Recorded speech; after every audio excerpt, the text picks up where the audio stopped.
ده انا فخور بيك جدا. ده انت استحملت ضرب ما يستحملوش 100 راجل. ما تقولش كده جوه. لو قلت جوه همشي. حبه. حبيته من قلبك. حبيته يا فندم. اهو بحبك. بحبك. حرمه سعراني بزعجني يا كامل. كامل؟ ايوه كامل.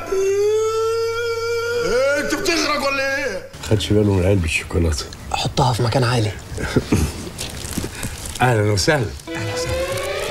انت ما خبرش انا مين؟ مين يعني بروسلي ولا ايه؟ ايه بروسك دي؟ يا ناس سيبني يا حبيبي. احمد ايه ده بقى خاله؟ انا مش خالك يا اخي. ايوه صح، انت قريب اختي، انا قريب اختك، قريبك انت. قريبك. امشي ده هيشلني. ايام السبهلله انتهت خالص. من هنا ورايح مفيش خروج الا باذن. يعني مش هي وصلت للغاز ده عم بخ. يا عم خلاص على وجه البلد. نشن يلا. انشل على مين يا ريس؟ نشن على البرتقانه اللي على دماغي انا يالا. انت ادرى يا كريم يا رب. لا. ودي هتديها له فين؟ في الوريد؟ لا. وانا سعيد قوي، فرحان قوي قوي قوي انهم لحقوا يكرموني وانا لسه عايش. موهبة حسن حسني، موهبة. بنتكلم على موهبة. عم حسن حسني فقدناه النهارده.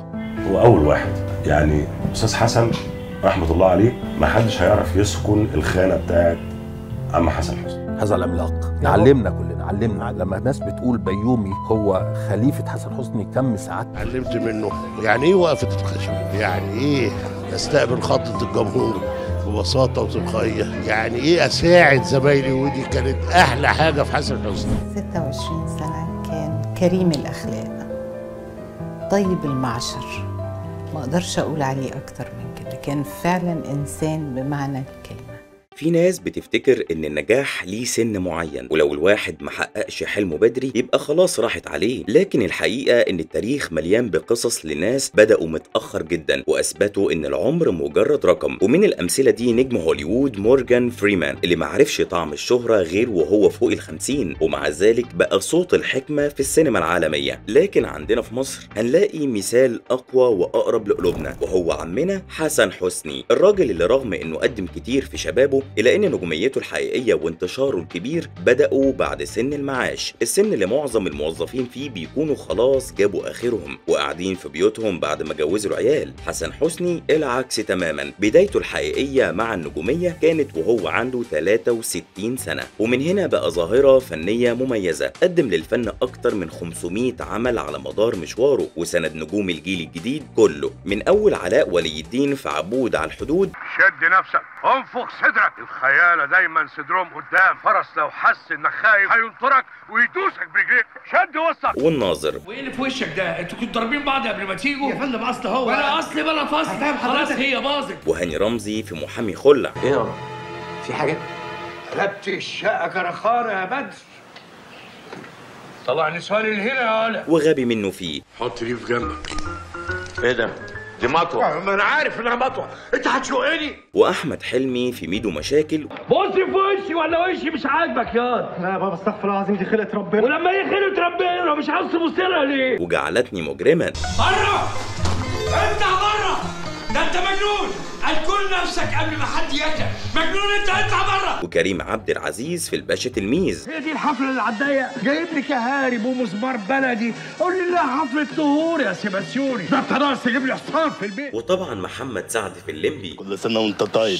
هو عيد يا ليمبي، عيد ميلاد، خش وزع جوه. استنى يوزع فين؟ هو في بني ادم في المكان؟ اجري يا عم اتكل على الله. اللي كسر شباك التذاكر. وتخيلوا الاعمال دي من غيره هل كانت هتفضل بنفس القيمه؟ اكيد لا، لاننا قدام موهبه كبيره قدرت تقدم البطوله والمعنى الحقيقي لدور الصف الثاني، ونجح يتالق في الكوميدي والتراجيدي بنفس القوه. لكن الجيل بتاعنا للاسف شاف فيه الجانب الكوميدي اكتر وما شافش الصوره الكامله. علشان كده تعالى نبدا قصته من البدايه للنهايه. في يوم 19 يونيو 1936 اتولد طفل صغير في حي القلعه، ومحدش كان يعرف ان الطفل ده هيكبر ويبقى واحد من اهم واشهر الممثلين في في تاريخ مصر. الطفل ده هو حسن حسني محمود، ابن راجل مقاول شقيان في حياته. حسن فضل في حضن ودفى أمه وأبوه لحد ما تم ال6 سنين، فقد والدته وعاش بعدها في حالة من الفقد والحزن الشديد لدرجة إنه كان قريب من الاكتئاب. لكن بدل ما الحزن يكسره، والده قرر إنه ياخده ويعيشه في مكان تاني، وراحوا عاشوا في حي الحلمية. وفعلا الخطوة دي فرقت جدا في حياته لما دخل مدرسة الرضوانية اللي طلعت موهوبين كتير من مسرحها. وحسن حسني كان واحد من نجوم حصة المحفوظات لما لقى نفسه في التمثيل، ووقف على المسرح لأول مرة هناك وقدم دور أنطونيو. ووقتها اكتشف إنه مش مجرد هاوي ولا بيسلي نفسه بالتمثيل، ده عنده موهبة بتخطف الأنظار، لدرجة إن ناظر المدرسة أشاد بموهبته الكبيرة وقال له إنه لازم يكمل في مسابقات التمثيل. ومن هنا بدأت رحلته مع الجوائز والتكريمات لحد ما خلص الثانوية سنة 1956. وفي الوقت ده كان في حد شايفه من بعيد، الفنان الكبير حسين رياض، اللي لمح موهبته في مسابقة من مسابقات المدارس وأكد إن حسن مكانه الطبيعي هو في التمثيل وبس. وقتها حسن حسني كان بيطلع في أعمال لكن كانت تحت المستوى ومحدش يعرف عنها حاجة، لكنه ما استسلمش وقرر إنه يكون فرقة هو وزمايله علشان يعملوا اسكتشات في حفلات النوادي، لكنها ما اديتوش النجاح اللي هو عايزه. بس أخيرا لقى الحل في أوائل الستينات لما دخل المسرح العسكري بحيث يجمع بين الوظيفة والهواية، وفضل فيه لحد ما اتلغى بعد نكسة 67. الغريب إنه ما زعلش لما المسرح اتقفل، لأنه كان شايف نفسه مسجون فنيا، لأن كل الجمهور اللي بيشوفوه عبارة عن جنود وظباط، وكان نفسه إن أكبر عدد من الجمهور يشوفوه. ومن بعدها بقى بيتنقل بين المسارح زي الحكيم والقومي والحديث لحد ما استقر مع جلال الشرقاوي وقعد مع فرقته 10 سنين. لكن رغم كل ده الشهرة الحقيقية لسه ما جاتش، بس اللحظة اللي فتحت ليه أبواب كل بيت مصري كانت سنة 1979 لما شارك مع عبد المنعم مدبولي بدور موظف مرتشي شرير في مسلسل أبنائي الأعزاء. شكرا. اتفقت سعادتك مع الراجل اللي هيشيل القضية زي الأوامر. مال ايدك منه؟ زي الخاتم في صباعي، لأنه راجلنا وخيرنا عليه. وبعده زادت فرصه التلفزيونية وبقى مطلوب بره، واتلقب وقتها بالممثل الطائر من كتر سفرياته، ولأنه كان بيمثل كذا دور في كذا سفرية. إنه كان قوي الحفظ وبلغة التمثيل بيركب الشخصية بسهولة، غير قدرته إنه ينظم مواعيده بشكل أدهش. عمر الشريف لما اشتغل معاه في المواطن المصري وقال له أنا يستحيل إن أنا ألعب كذا شخصية في نفس الوقت وأحفظ حواراتها بالبراعة اللي أنت بتعملها. ومع بداية الثمانينات وتحديدا سنة 1982 الدنيا بدأت تبتسم له بعد 20 سنة محاولات، وخطف الأنظار بدور الشرير في فيلم سواق الأتوبيس مع المخرج عاطف الطيب. انت ناسي جوازات اخواتك، ناسي مصاريف البيت والعيلة. ايه نيل بيجري ده؟ الحمد لله وكتر الف خيرها انها مفتوحه لحد دلوقتي. ووقتها حس انه اخيرا هيتنقل نقله تانية وهياخد بطولات، لكن كل العروض اللي جات له كانت ادوار شر، وهو رفض انه يحصر نفسه في حته معينه. شر شر شر. قلت ايه ده يا جدعان؟ انا مش كده خالص، لا وقفت الحكايه. والنتيجه انه فضل 3 سنين من غير سينما خالص لحد سنه 86 لمع بدور الضابط فهيم مع عاطف الطيب في فيلم البريء. محدش برضه عاوز يقول مين اللي كان بيحرضكوا عشان تضربوا عن الاكل؟ وظهر سنة 87 بدور الشيخ قيسون في فيلم البدرون. زادي من الدنيا متاع زائل. واشتغل مع محمد خان في فيلم زوجة رجل مهم سنة 88. النيابة قالت إن أوراق التحقيق لم تقدم الدليل على إن المقبوض عليهم كانوا بيخططوا للاستيلاء على السلطة، والمحامين قالوا إن إذن القبض والتفتيش صدر مخالف للقانون. وسنة 89 عمل دور أبو البنت المغتصبة في فيلم المغتصبون. ما هو مراتك شرعا مش قادر تستنى؟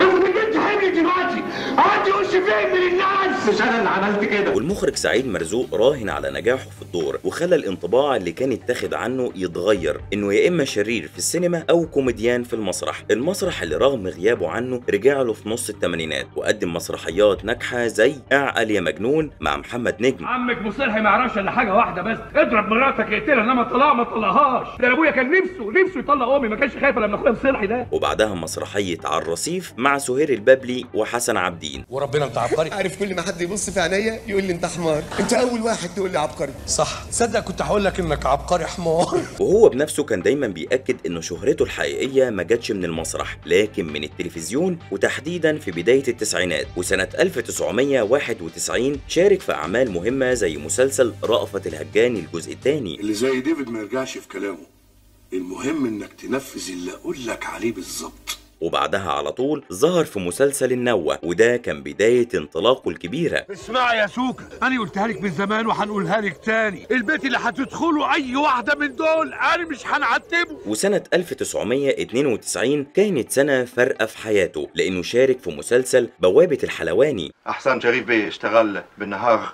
ونام بالليل. اقتراح ظريف قوي. طب ما الفرنساويه دمهم خفيف اهو. وفي نفس السنة كمان كان ليه حضور قوي في مسلسل المال والبنون اللي عمل ضجة كبيرة وقتها. اكتب من اول السطر سين. هل ساعدت الحاج على البطش بقى خان وعلامة استفهام لحضرة الضابط جيم؟ نعم. وبرضه نفس السنة دي خد جايزة دولية من مهرجان القاهرة السينمائي عن دوره في فيلم دماء على الأسفلت مع المخرج عاطف الطيب. بعدين هاخدك بالصوت ليه يا حبيبي؟ خايف منك ولا مضايقني؟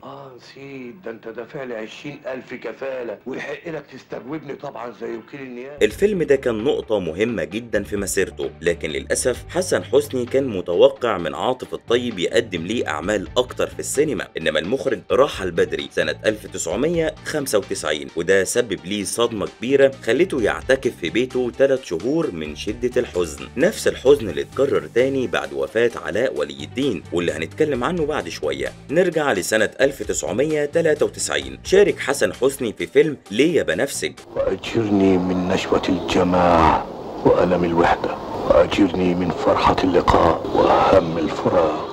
والدور ده خد عنه جايزة دولية من مهرجان دمشق، واللي أهدى التكريم ده لزكي رستم وصلاح منصور كنوع من الوفاء لعمالقة الفن. وفي نفس السنة برضه قدم دور مميز في فيلم فارس المدينة، وخد عنه جايزة أحسن ممثل في مهرجان اسكندرية الدولي. الحكاية وفيها يا سيدي إني اكتشفت في يوم إن رامي جتتي قدام عربيات الأغنياء اللي زي سعادتك سكة لوز، تاخدوني على المستشفيات اللي زي دي أقضي يوم كفاية عليا في الهنا. سنة 1994 كمل نجاحاته وشارك في مسلسل أرابيسك اللي يعتبر واحد من علامات الدراما المصرية. ما تتعهدش إلا باللي تقدر عليه يا حسن، اللي تلاقي مع الكرسي لا يمكن هيفرط فيه. وفي نفس الوقت ما بعدش عن المسرح وقدم أداء استثنائي في مسرحية حزمني ياه، واللي كانت واحدة من أنجح المسرحيات الكوميدية وقتها. انت بتحب الفطير؟ جدا.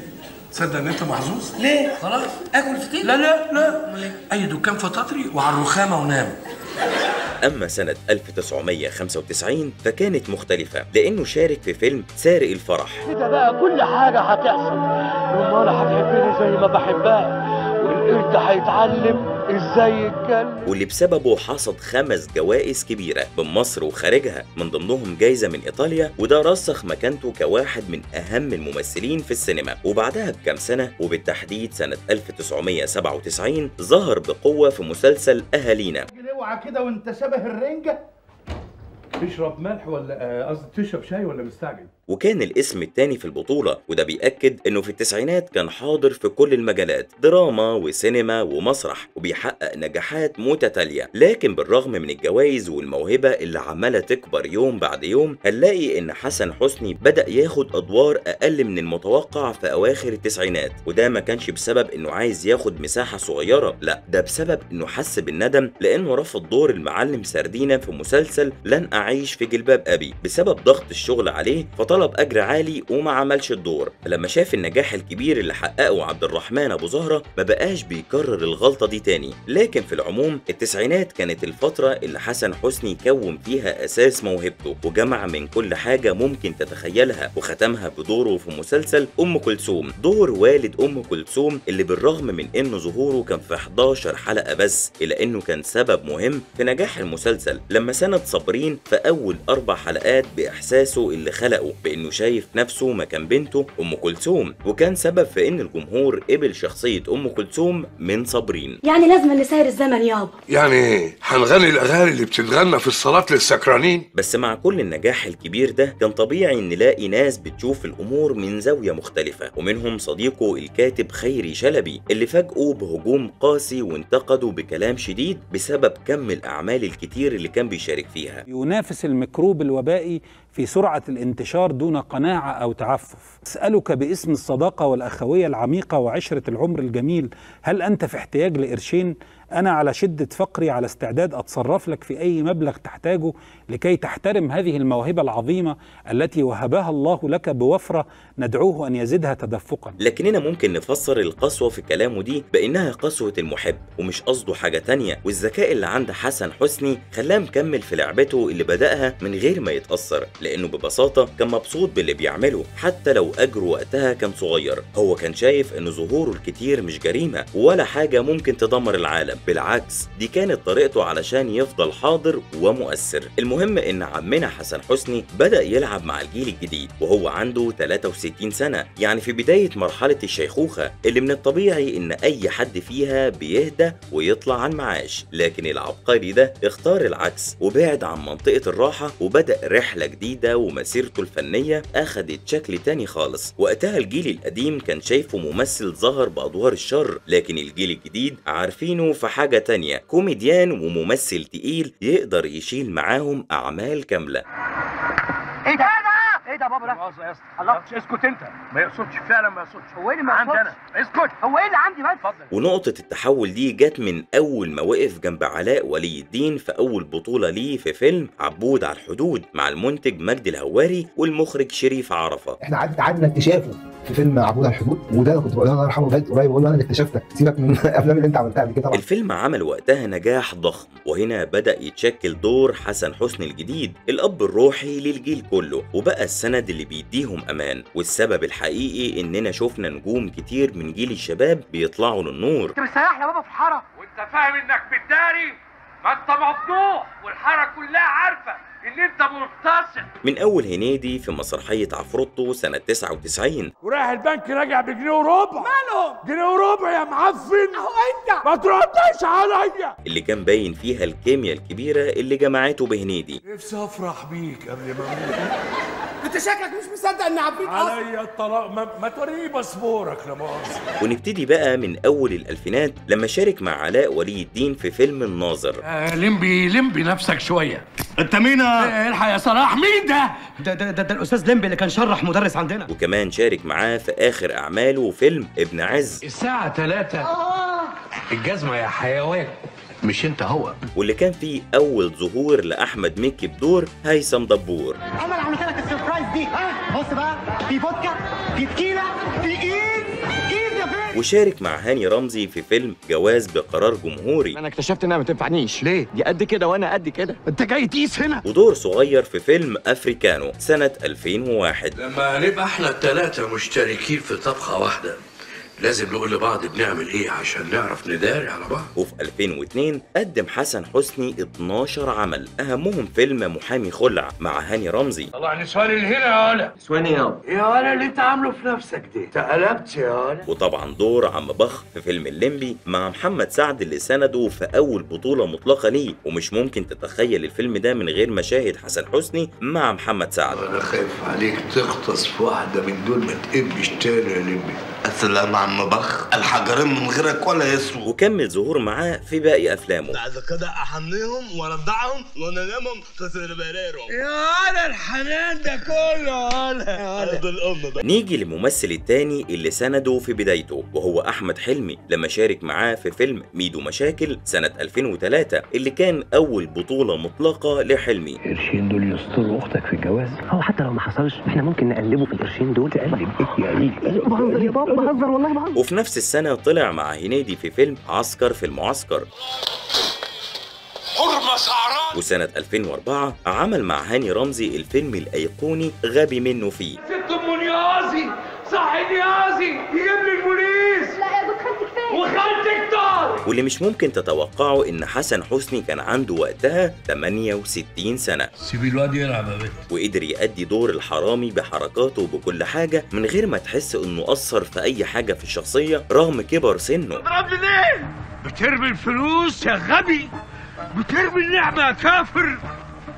والسنة دي شارك في أكتر من 5 أعمال، لكن كلهم مختلفين عن بعض، وكان بيدي لكل دور حقه حتى لو العدد كبير مش زي اللي بنشوفهم دلوقتي، زي محمد ثروت أو بيومي فؤاد اللي بنلاقيهم دايسين في أي حاجة. مش مهم الجودة، لكن المهم الظرف يتقل. بس كلامنا ده ما يمنعش إن حسن حسني مر بفترات كان بيختار فيها أعمال دون المستوى علشان ظروفه المادية. الظروف الحياتية بقى يجي التالت اوحش من الاولاني والتاني، اقبله. بس هيدا اعتراف خطير منك هلا انا على الهوا. بكلمك بصراحه، تلام اغلبيه الفنانين كده. المهم حسن حسني بيكمل في اعمال مهمه زي مسلسل عفاريت السياله سنه 2004. بس انا كل اللي يهمني دلوقتي ازاي اعوضك وفي الوقت نفسه استفيد منك.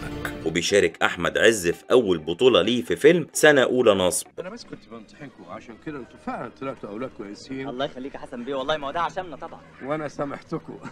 وكريم عبد العزيز في فيلم الباشا تلميذ. حبه، حبيته من قلبك، حبيته يا فندم. اهو بحبك، مش من قلبك، لا كده مش من قلبك. شفتوا ازاي غير جلده وتنوع في ادائه، وكل ده في سنه واحده بس. وسنه 2005 ما تقلش عن 2004، وبداها بدور ما يتنسيش في فيلم يا انا يا خالتي مع محمد هنيدي. انت عارف بكلمه مين؟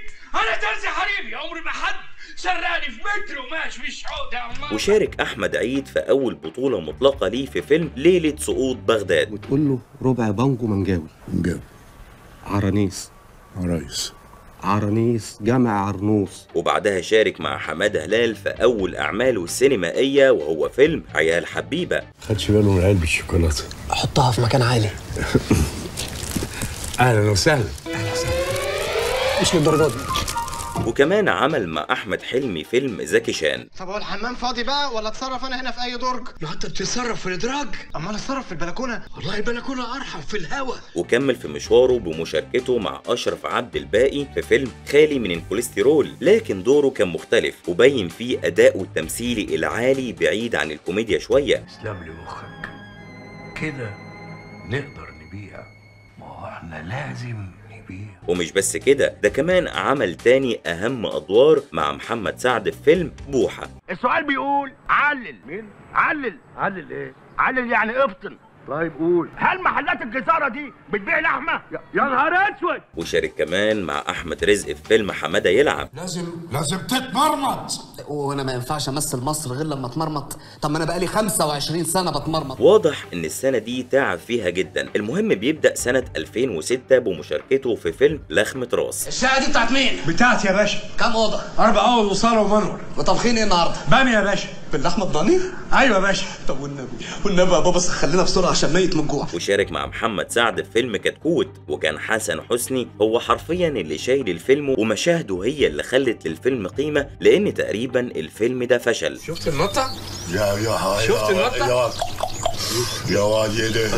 انت بتلم وزه حواليك، ايه اللي بتعمله ده؟ وبعده شارك مع عامر منيب في فيلم كامل الاوصاف. عالم في علم معترف بيه في كل الدنيا اسمه علم الفلك. نصاب برضه. وفيلم الغواص. يعني بقى الموضوع انتهى، انا لا هسمعك ولا ناشك. انا ماليش غيرك.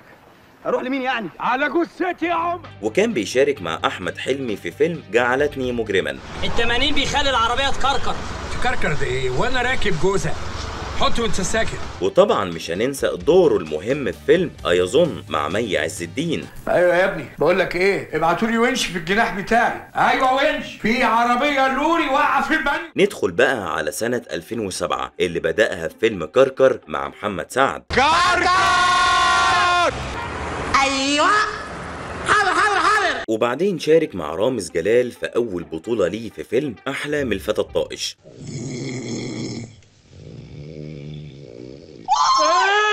في ايه؟ انا اللي في ايه برضه؟ وسنة 2008 بيفضل هو النجم وبتتعدد الأعمال حواليه، لكن المبدع واحد، وشارك في فيلم حبيبي نائما. بس يا حاجات نسائية. نعم يا اختي، ايه؟ نسائية؟ عندنا احنا في البيت ده هتجيلنا منين يا حسرة نسائية؟ وكمان في أول بطولة مطلقة لمكي في فيلم اتش دبور. أنا عصيع يا بيشتغلوك والله يا عصيع. بص شفت ليه؟ لكن بعد كده بدأت أعماله في السنة الواحدة تقل بشكل ملحوظ، حتى جودة الأعمال اللي بيشارك فيها قلت، وأهمهم فيلم الليمبي 8 جيجا سنة 2010. انت اسم حضرتك ايه بالكامل؟ وهدان ايه؟ وهدان حلقوله زيرو. وفي نفس السنة بيشارك مع سامح حسين في مسلسل اللص والكتاب. النضارة كانت وقعت مني فانا مش لاقيها. نضارة ايه انا؟ نضارة ايه؟ النضارة على عينيك اهي. صح، يبقى وقعت على عينيا يا بابا. وكمان دوره التراجيدي المبهر في مسلسل العار. تعمل ايه يا حاج؟ هفرتك نافوخك ياض. كبرنا عين وغلط. مش كل الناس يا اخويا اللي اتغلط معاهم ياض.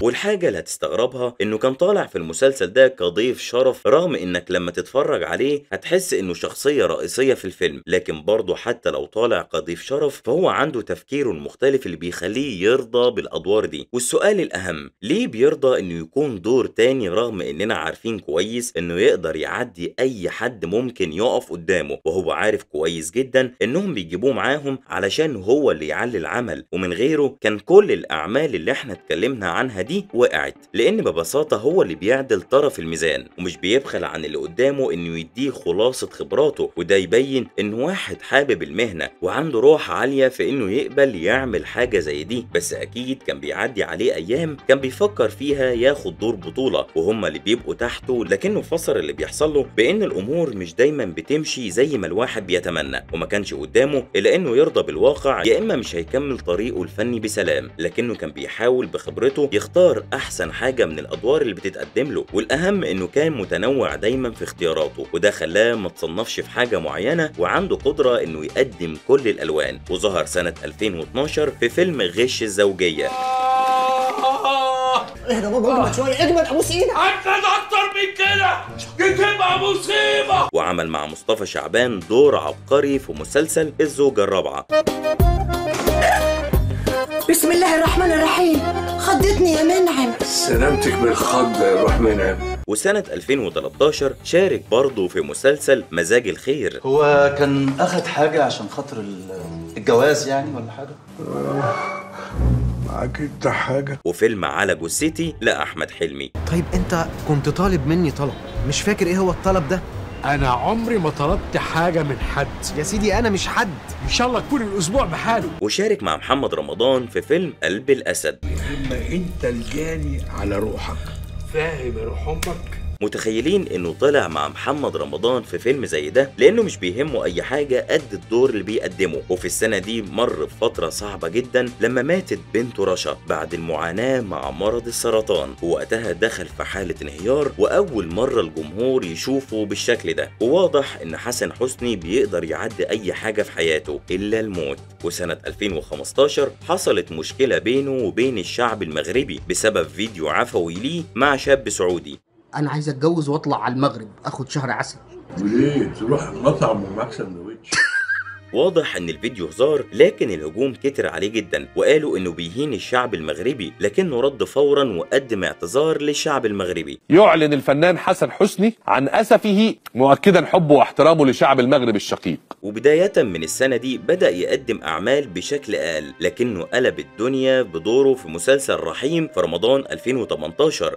كل الفلوس اللي انت عاوزاها، الفلوس اللي يملوا عينيكي ويفكروك انت مين. امسكي يا بنت. وكله كوم، والمشهد ده كوم تاني. انا رحيم ابنك. رحيم ابني حبيبي يا حبيبي. لانه اتعمل بصدق والمشاعر وصلت لكل الجمهور، وكمان كل الناس حسوا انه كبر فجأة وبقى صعبان عليهم جدا وصدقوا الشخصية. وبعد الدور ده بسنتين المشهد ده بقى هو اكتر المشاهد اللي الجمهور بيتداولوا ليه، وده لانه كان اخر دور مؤثر ليه قبل فجر يوم السبت 30 مايو 2020 اللي توفى فيه بعد ما مر بأزمة قلبية شديدة ورحل عن عالمنا وهو عنده 84 سنة. الخبر طبعا كان صدمة لكل الناس. ما كناش متوقعين انه ممكن ما يرجعش معانا يعني، ورايح على رجليه وكان رايح فايق وبيهزر، وخصوصا القريبين منه وهم زوجته ماجدة حميدة طليقة المخرج أشرف فهمي وأولاده اللي عبروا عن حزنهم الكبير لفراقه وأكدوا على أخلاقه الطيبة. كان كريم الأخلاق، طيب المعشر، ما أقدرش أقول عليه أكتر من كده. كان فعلا إنسان بمعنى كلمة. زوجته كمان أكدت قد إيه إنسانيته كانت عالية، لأنه ما فرقش أبدا بين ولادها من زوج تاني، وكان بيعاملهم زي أولاده بالظبط. أولاده اللي هم فاطمة من زوجته الأولى اللي كانت من خارج الوسط وتوفت، وابنه هشام من الزوجة التانية اللي هي كمان توفت. ورغم كده كلهم كانوا بالنسبة له واحد، وكلهم بينادوه بابا من غير أي فرق. أولا ولادي غير ولاده، بس عمره ما فرق بينهم. بما اننا وصلنا لنهاية رحلة عمنا حسن حسني، الرحلة اللي مليانة نجاحات وانكسارات وضحك ودموع، نقدر نقول انه كان اكتر من مجرد ممثل. الراجل اللي قدر يكون الاب الروحي لاجيال كاملة، واللي عمره ما بخل بخبرته او طيبته على اي حد حواليه، وخلى الفن المصري اغنى بكتير بيه. حسن حسني قدر يوازن بين ادواره الكبيرة والصغيرة، بين الكوميدي والتراجيدي، وبين دعم الجيل الجديد حب الشهرة، وده خلاه مثال نادر في تاريخ الفن. ومهما رحل كل مشهد قدمه لسه حي جوانا، بيأكد انه كان قلب الفن النابض، وانه ارثه الفني والانساني هيفضل محور في وجدان كل اللي عشقوا السينما والمسرح والتلفزيون المصري.